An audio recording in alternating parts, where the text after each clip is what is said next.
Assalamualaikum warahmatullahi wabarakatuh. Apa kabar anak-anakku semuanya?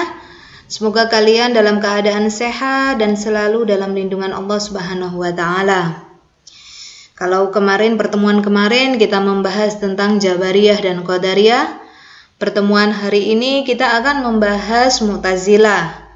Pertemuan tentang Mu'tazilah ini kemarin sempat saya sentil bahwa aliran Mu'tazilah ini sebenarnya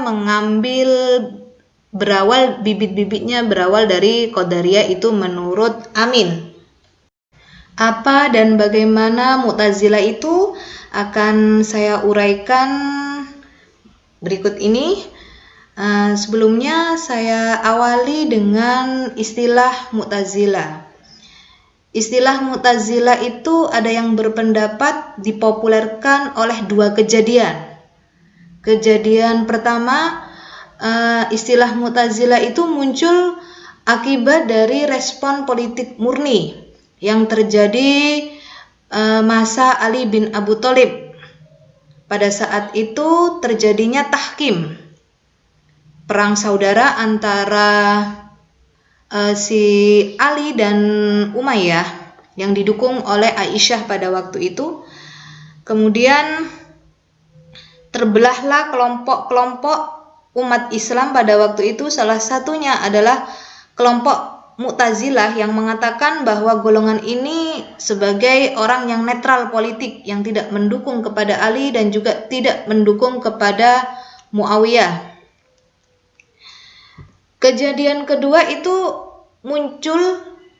kedua itu muncul sebagai persoalan teologis, yang mana di dalam sejarah bahwa kejadian ini dimulai dari sirah tentang Wasil bin Atha, Amr bin Ubaid, dan Hasan al-Bisri. Pada waktu itu Wasil mengikuti pelajaran yang diberikan oleh Hasan al-Bisri di Masjid Basrah. Kemudian datang seseorang bertanya kepada Hasan al-Bisri tentang dosa besar. Pada saat Hasan al-Bisri berpikir, Wasil mengemukakan pendapatnya bahwa dosa besar itu bukan mukmin dan bukan kafir. Nah, dari situlah Mu'tazilah muncul sebagai teologis. Jika dalam istilah Mu'tazilah itu ada pendapat yang mengatakan bahwa munculnya diawali dari politik dan ada yang munculnya diawali dari teologi, maka dari latar belakang Mu'tazilah ini juga muncul dua teori yang mengaitkan bahwa peristiwa ini berkaitan dengan kejadian Wasil dan Hasan al-Bisri, dan ada yang mengatakan bahwa teori latar belakang ini muncul bukan dari kejadian Wasil dan Hasan al-Bisri. Adapun teori yang mengaitkan peristiwa ini dengan kejadian Wasil dan Hasan al-Bisri, itu pertama pendapat dari Muhammad bin Ahmad Karim yang mengatakan peristiwa ini berawal antara Wasil bin Atha, Amr bin Ubaid, dan Hasan al-Bisri yang tadi sudah saya ceritakan, menjawab tentang bagaimana pelaku dosa besar. Dan Wasil menjawab, dia bukan takdir kafir dan bukan mukmin. Dia bukan kafir dan bukan mukmin, melainkan berada posisi di antara keduanya. Kemudian Wasil menjauh dari forum tersebut. Lalu Hasan al-Bisri mengatakan bahwa Wasil menjauhkan diri dari kita atau i'tazilanna. Itu awal dari aliran Mu'tazilah. Perkataan Hasan al-Bisri itulah yang mengatakan i'tazilanna. Itulah awal dari Mu'tazilah menurut Muhammad bin Abdul Karim. Sedangkan menurut Baghdadi itu berbeda lagi. Ketika itu Wasil Ubaid diusir oleh Hasan al-Bisri karena dalam forum tersebut, masih dalam masjid yang sama, itu bertikai atau berdebat tentang masalah qadar dan pelaku dosa besar. Hasan al-Bisri tidak mau menanggung resiko kesalahan jawaban yang bisa menyesatkan umat, maka keduanya diusir. Itu menurut Baghdadi. Sedangkan Tasyik Kubro itu mengatakan, suatu hari Qatadah bin Da'amah masuk Masjid Basrah. Dia mengira ada suatu majlis, itu adalah majlis dari Hasan al-Bisri. Akan tetapi ternyata forum tersebut itu dipimpin oleh Amr bin Ubaid. Maka dia langsung keluar dari masjid tersebut dan meninggalkan tempat tersebut seraya berkata, ini kaum Mu'tazilah. Kalimat kaum Mu'tazilah itulah awal dari munculnya aliran Mu'tazilah. Itu menurut Tasyik Kubrozada. Teori kedua adalah teori yang tidak mengaitkan peristiwa atau kejadian Wasil dan Hasan al-Bisri. Teori ini diungkap oleh Mas'udi, yaitu yang mengatakan bahwa yang dikatakan golongan Mu'tazilah itu orang atau golongan yang berkeyakinan tentang teolog manzilah baina manzilatain, yaitu pelaku dosa besar bukan mukmin dan juga bukan kafir, tapi menduduki tempat di antara keduanya. Selanjutnya pendapat Ahmad Amin yang mengatakan bahwa Mu'tazilah itu sebenarnya muncul jauh sebelum terjadinya peristiwa Wasil dan Hasan al-Bisri. Kejadian itu berawal dari fitnah kubro, yaitu kematian Utsman bin Affan. Dan terjadi peperangan antara Ali dan Muawiyah yang akhirnya terjadilah tahkim. Dari tahkim itulah muncul perpecahan di antara umat muslim. Maka di sini Mu'tazilah mengatakan bahwa mereka adalah di pihak yang netral. Mereka tidak intervensi terhadap politik Ali maupun golongan Muawiyah. Selanjutnya pendapat Carlo Alfonso. Carlo Alfonso ini mengatakan bahwa Mu'tazilah bukan berarti memisahkan diri dari umat Islam. Mu'tazilah ini adalah golongan yang netral. Jadi orang ketika kejadian tahkim yang tidak ikut Ali ataupun yang tidak ikut Muawiyah itu bukan memisahkan diri dari umat Islam, tapi mereka dianggap sebagai orang yang netral. Selain Mu'tazilah, mereka ada juga yang namanya kelompok Khawarij dan kelompok Murji'ah. Oleh sebab itu, Alfonso ini berpendapat bahwa antara Mu'tazilah 1 dengan Mu'tazilah 2 itu mempunyai kaitan yang cukup erat. Jadi antara Mu'tazilah yang menganut bahwa latar belakang Mu'tazilah diawali dengan politik atau diawali dengan ideologi itu mempunyai kaitan yang sangat erat. Pendapat ini sama dengan pendapat Ali Sami. Setelah saya menguraikan istilah dan latar belakang Mu'tazilah itu, sekarang bagian ini saya akan memaparkan tentang 5 teologi Mu'tazilah yang terkenal dengan Usulul Khamsah. Usulul Khamsah itu terdiri dari tauhid, adl, wa' dan wa'id, manzilah baina manzilatain, dan amar ma'ruf nahi mungkar.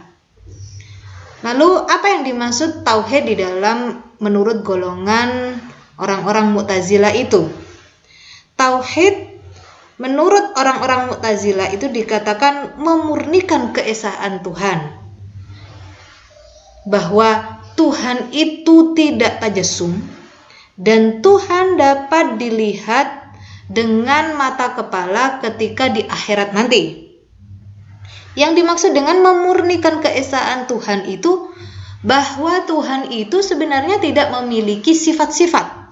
Jadi kalau kita masa kecilnya diajari sifat-sifat Tuhan, wujud, qidam, baqa, mukhalafatul lil hawadisi, itu disangkal oleh orang-orang Mu'tazilah bahwa itu bukan sifat Tuhan. Sifat Tuhan itu tidak memiliki sifat seperti manusia. Tapi Tuhan itu memiliki zat maha melihat, zat menguasai, zat mendengar semuanya. Itu zatnya, tidak, itu bukan sifat menurut orang-orang Mu'tazilah. Yang kedua, bahwa Tuhan itu tidak tajassum. Apa yang dimaksud dengan Tuhan tidak tajassum? Bahwa Tuhan itu tidak memiliki gambaran fisik seperti manusia atau seperti makhluknya. Bahwa kalau kita membayangkan bahwa bentuk Tuhan itu seperti kuda berkepala manusia, itu tidak ada fisik. Misalkan Tuhan itu zatnya mendengar, tidak dengan mendengarnya Tuhan itu tidak dengan telinga, atau berbicaranya Tuhan itu tidak dengan mulut, melihatnya Tuhan itu tidak dengan mata. Itu menurut orang-orang Mu'tazilah. Dan yang terakhir, bahwa kita nanti di akhirat nanti kalau kita berbuat baik, ganjarannya kita akan masuk surga. Di surga itulah kita akan bertemu dengan Tuhan. Yang kedua adalah adl. Al-adl oleh golongan Mu'tazilah itu dikatakan bahwa Tuhan itu memiliki atribut kesempurnaan. Tidak ada celah bagi Tuhan untuk tidak sempurna. Jika manusia itu sangat tidak sempurna ya, misalkan dia memiliki sifat bahwa dia itu sangat baik, dia sangat cantik, atau dia sangat ganteng, dia juga sangat kaya. Akan tetapi pasti dia mempunyai sesuatu yang ada yang tidak sempurna bagi dia. Tapi kalau Tuhan itu tidak sempurna, tidak ada celah sedikit pun untuk Tuhan tidak sempurna. Dan yang kedua adalah Tuhan hanya bertindak yang baik dan yang terbaik, karena dia menciptakan makhluknya adalah dengan kebaikan, maka dia akan memberikan sesuatu yang terbaik kepada makhluknya itu. Nah, ajaran tentang atribut kesempurnaan Tuhan dan Tuhan hanya bertindak yang baik dan yang terbaik ini berkaitan dengan hal-hal berikut ini. Pertama, dengan perbuatan manusia, kaitannya dengan perbuatan manusia. Dikatakan bahwa manusia itu mempunyai free will atau kebebasan untuk menentukan apakah dia mau berbuat baik atau dia mau berbuat buruk. Jika dia berbuat baik, maka Allah akan memberikan pahala dengan ganjaran surga. Sedangkan jika dia berbuat buruk, maka Allah akan memberikan balasan, yaitu neraka. Yang kedua adalah perbuatan baik dan yang terbaik. Di dalam surat Al-Fatihah disebutkan Ar-Rahmanir Rahim, bahwa Allah itu Maha Pengasih lagi Maha Penyayang. Maha Pengasih Allah itu memberikan yang terbaik kepada ciptaannya, baik dia mau kafir, mau muslim, mau taat, mau tidak taat. Allah berbuat baik. Kadang-kadang orang berkata, kenapa sih dia suka berjudi, dia suka main perempuan, tapi dia kok kaya? Nah, itu sebenarnya rahman Tuhan. Tetapi juga Allah bilang bahwa Ar-Rahim ini hanya khusus untuk orang-orang yang beriman. Ar-Rahim Gusti Allah itu akan orang yang beriman walaupun dia dalam keadaan kaya, keadaan miskin sekalipun. Kalau dilihat, dia seperti sengsara hidupnya. Tapi kalau dia beriman, dia akan mengalami kesakinahan. hidup. Nah, itu ar-rahimnya Allah yang hanya diperuntukkan kepada orang muslim dan orang mukmin, muslim yang mukmin. Selanjutnya adalah mengutus Rasul, bahwa Tuhan itu bertindak baik dan yang terbaik. Bertindak kebaikan Tuhan itu agar manusia tidak tersesat, maka Dia mengutus seorang Rasul untuk memberikan petunjuk kepada manusia. Petunjuk kepada manusia, ini loh adalah sesuatu yang baik dan ini loh sesuatu yang buruk. Maka disitulah manusia bebas memilih apakah dia memilih yang baik atau dia memilih yang buruk. Itu al-adl menurut definisi aliran Mu'tazilah. Yang ketiga adalah wa'ad wal wa'id, janji dan ancaman. Ajaran ini berkaitan dengan keadilan Tuhan yang mengutus Rasulullah, yaitu memberikan petunjuk kepada umat manusia. Rasul memberikan petunjuk kepada manusia mana yang perbuatan dianjurkan, diperintahkan oleh Allah untuk dilaksanakan, dan mana perbuatan yang harus ditinggalkan atau dihindari. Manusia di sini itu tinggal memilih apakah dia mau menjalankan perintah Allah dan atau mau melakukan larangan-larangan Allah. Lah, konsekuensi dari perbuatan manusia itulah yang disebut dengan wa'ad wal wa'id, yaitu janji dan ancaman Tuhan. Jika dia berbuat baik atau melakukan segala perintah Tuhan, maka dia akan mendapatkan pahala, dan jika dia berbuat jahat atau melanggar segala melakukan segala larangan-larangan Tuhan, maka dia akan mendapatkan siksa atau neraka. Yang keempat adalah manzilah baina manzilatain.